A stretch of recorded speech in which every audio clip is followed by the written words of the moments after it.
Good morning students. आज हम पढ़ेंगे बीएससी पार्ट सेकंड फिजिक्स के अंदर थर्मोडायनेमिक्स। और थर्मोडायनेमिक्स के अंदर हमारे पास यूनिट नंबर फर्स्ट चल रही थी और जो टॉपिक था वो मल्टीपल चॉइस क्वेश्चन था, यानी कि हम मल्टीपल चॉइस क्वेश्चन को पढ़ रहे थे। तो मैंने आपको ये पहले बता दिया, बार बार आपको बताने की आवश्यकता नहीं कि आपकी बार जो एग्ज़ाम होने की संभावना है, केवल संभावना बता रहा हूँ, लेकिन अभी तक ये कन्फर्म नहीं हुआ कि आपको मल्टीपल चॉइस क्वेश्चन ही आएंगे। ठीक है ना। तो आप जो सूचना है उस पर आधारित रहें कि जो भी सूचना आती है जिस हिसाब से, उस हिसाब से हम तैयारी करवा रहे हैं। फिलहाल तो मल्टीपल चॉइस आएंगे तो मल्टीपल चॉइस करना, और वैसे आएंगे तो आपको वैसे भी क्वेश्चन करने हैं ऑब्जेक्टिव टाइप। ठीक, तो शुरू करते हैं आज की ये क्लास। तो एक मिनट, हाँ, बहुविकल्पीय प्रश्न यानी कि मल्टीपल चॉइस क्वेश्चंस। पहला क्वेश्चन है संरक्षी प्रक्रम है। संरक्षी का मतलब होता है conservative, type of conservative process. संरक्षी का मतलब ये होता है कि आपके पास जो इनिशियल और फाइनल जो हमारे पास एनर्जी होती है वो क्या होनी चाहिए, सेम होनी चाहिए। और या इनिशियल और फाइनल यदि हम टेम्परेचर की बात करें तो भी हमारे पास क्या होना चाहिए, सेम होना चाहिए। तो यहाँ पर आप देख पाओगे कि हमारे पास चार ऑप्शन दे रखे हैं, और चार ऑप्शन के अंदर पहला जो ऑप्शन है वह है उत्क्रमणीय प्रक्रम यानी कि रिवर्सिबल प्रोसेस। दूसरा है अनुत्क्रमणीय प्रक्रम यानी कि इरिवर्सिबल प्रोसेस। तीसरा है समतापी यानी कि आइसोथर्मल, और चौथा है समदाबी प्रक्रम यानी कि आइसोबारिक प्रक्रम, आइसोबारिक प्रोसेस। ठीक है। तो मैं यहाँ नीचे से शुरू करना चाहूँगा। तो देखिए आइसोबारिक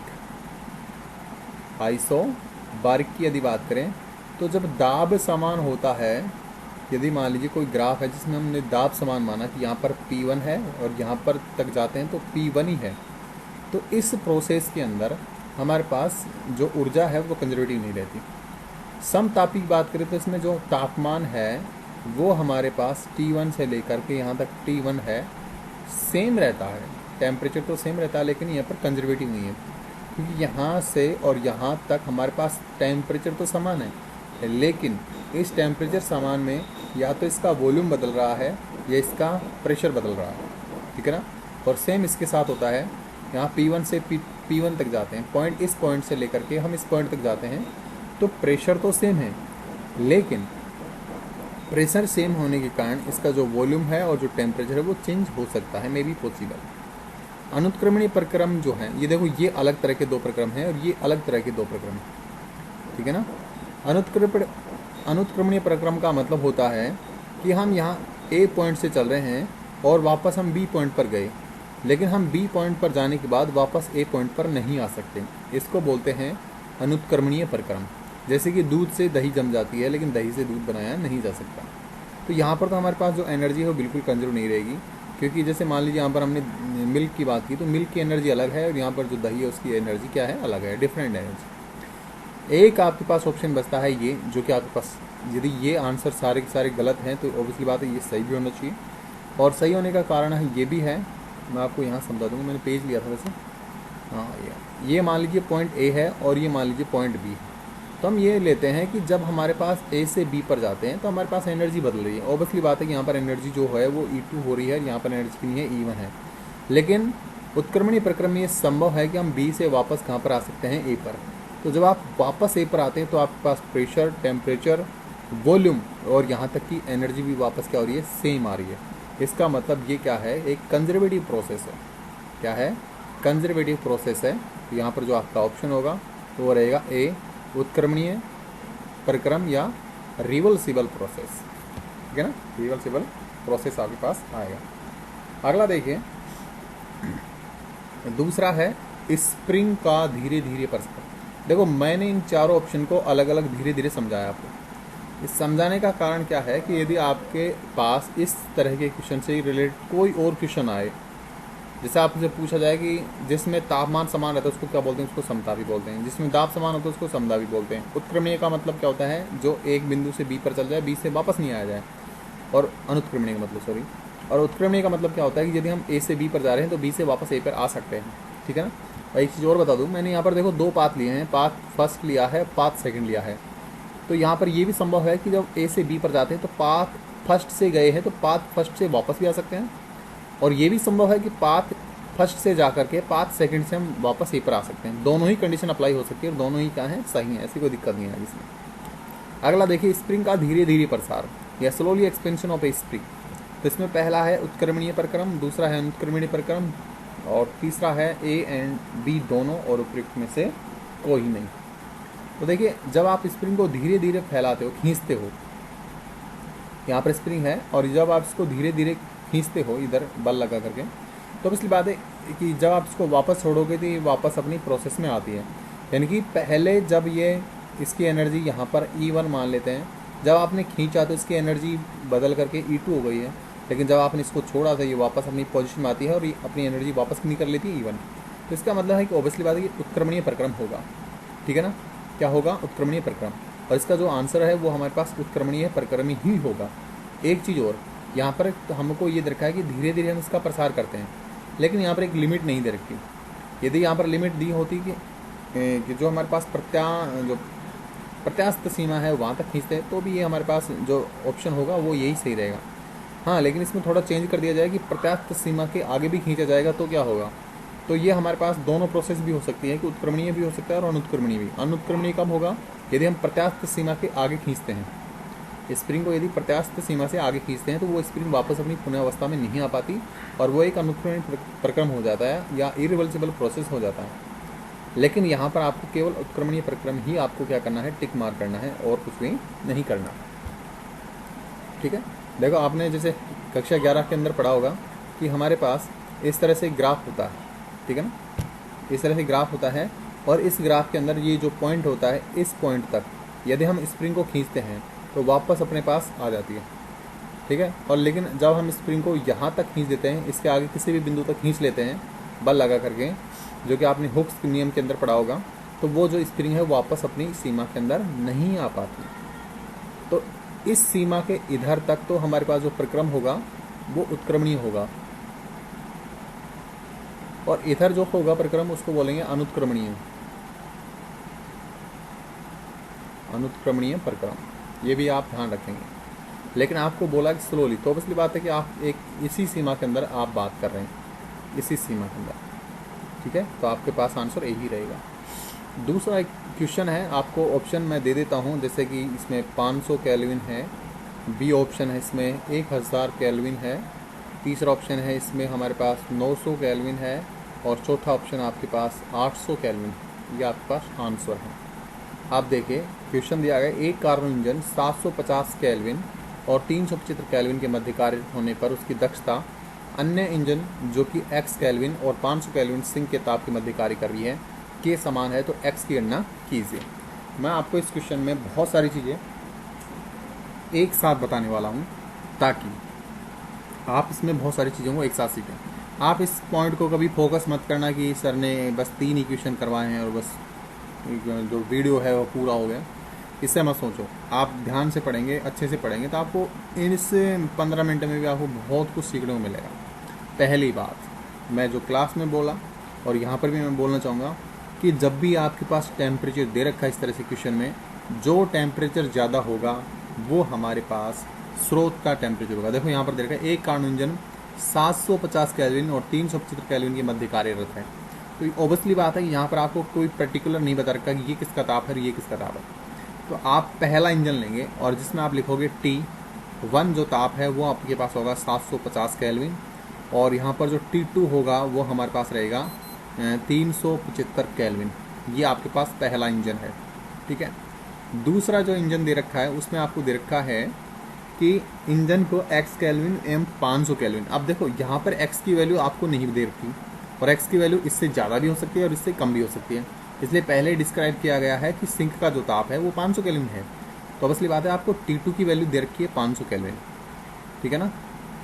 और यहाँ पर ये ज़रूरी भी हो जाता है कि आपको यहाँ पर लिखा जाए कि सिंक का ही ताप है, क्योंकि यदि आप यहाँ पर सिंक का ताप नहीं लिखा होगा या इसने नहीं लिखा होगा तो आपको ये कभी पता नहीं लगेगा कि x जो है वो 500 से अधिक है या कम है।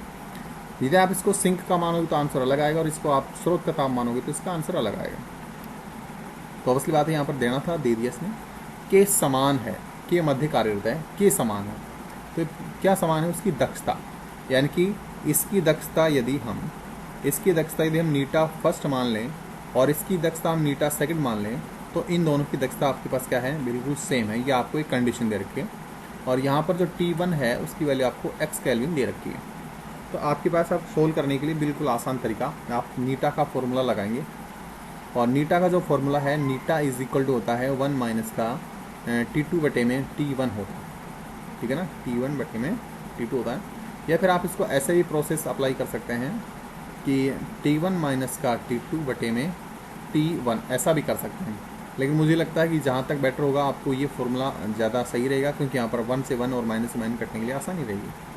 तो आप लिखोगे ये नीटा फर्स्ट इज इक्वल टू है आपके पास नीटा सेकंड। तो नीटा फर्स्ट में आपको दे रखा है 1 माइनस T2 बटे में T1 और बराबर इधर भी रहेगा 1 माइनस T2 बटे में T1। अब देखिए, आप बोलोगे दोनों तरफ से कट जाएंगे, नहीं, ये आप नीटा फर्स्ट के लिए से ले रहे हैं, नीटा सेकंड को आप डैश मानेंगे तो यहाँ पर आप T2 डैश और T1 डैश कर लीजिए और पीछे जो प्रोसेस है उसमें भी आप इसको T1 डैश और यहाँ पर T2 डैश लगा लीजिए, ताकि आपका ये जो आंसर है कटे नहीं।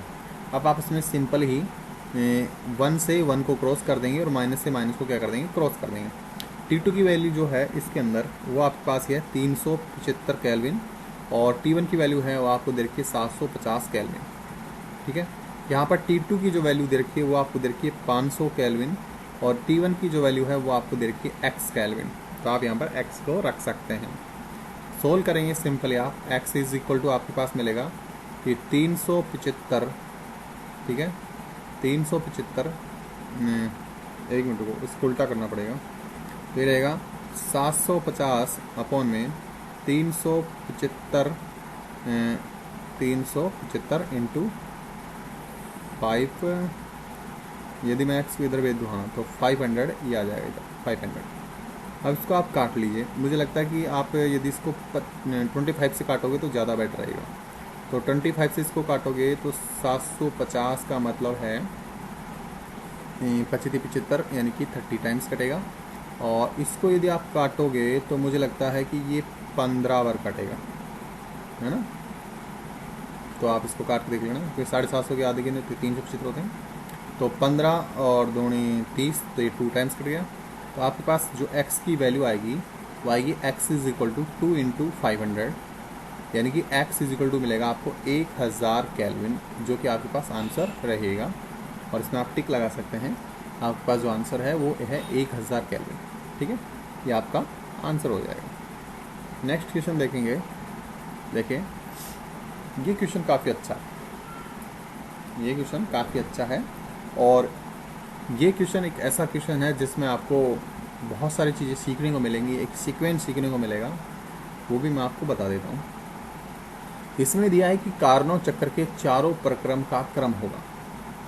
एक कार्नोट चक्कर के अंदर जो चारों प्रक्रम है उनका एक प्रोसेस होता है, process step by step order of process in the Carnot cyclic.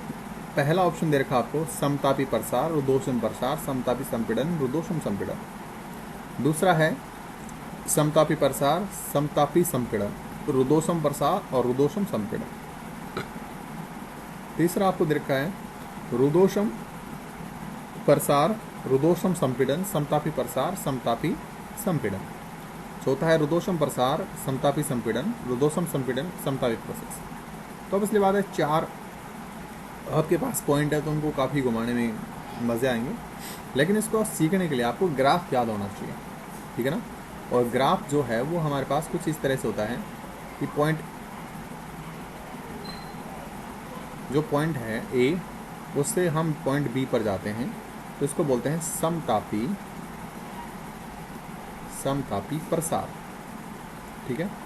Point B से हम पॉइंट सी पर जाते हैं, इसको बोलते हैं हम, तो ये हमारे पास आएगा रुदोषम प्रसार आएगा। जब हम इसमें वापस जाते हैं इधर, तो ये आपके पास आता है समतापी संपीड़न। और फिर जब वापस ए पर जाते हैं तो इसका मतलब है ये रुदोषम संपीड़न है, रुदोषम संपीड़न है, ठीक है। यहाँ पर आप देखोगे टेम्परेचर T1 रहता है, यहाँ पर देखोगे आप टेम्परेचर T जो है 1 रहता है, यहाँ पर T2 चला जाता है और वापस यहाँ पर T2 आ जाता है और वापस T2 से T1 आ जाता है। तो समतापी प्रसार पहला जो है समतापी प्रसार होना चाहिए। देखो अब इसमें देखो समतापी प्रसार यहाँ पर है तो ये आंसर हो सकता है, समतापी प्रसार यहाँ पर है तो ये भी आंसर हो सकता है। रुदोषम प्रसार तो ये आंसर नहीं होगा, रुदोषम प्रसार ये भी आंसर नहीं होगा। नेक्स्ट देखिएगा, फिर है रुदोषम प्रसार। तो इधर आप आएंगे तो यहाँ पर है रुदोषम प्रसार और यहाँ पर है समतापी संपीड़न, तो ये आंसर नहीं होगा। इसका मतलब आपके पास आंसर क्या रहेगा, ये आपके पास आंसर रहेगा। ठीक है, तो इस तरह से आप पता लगा सकते हैं। आप इस पर मत जाइएगा, आप ग्राफ बना लेंगे, ग्राफ से फिर आप मैच करके देख सकते हैं आसानी से। जो इंग्लिश मीडियम वाले हैं उनके लिए आप मैंने नीचे इंग्लिश भी दे रखी है, आप इंग्लिश में समझ सकते हैं। तो आज के लिए इतना ही, मिलते हैं अगले वीडियो में, तब तक के लिए गुड डे। और कोई प्रॉब्लम हो तो आप मेरे को कमेंट करके बता सकते हैं, मैं आपको सोल्यूशन दे दूँगा।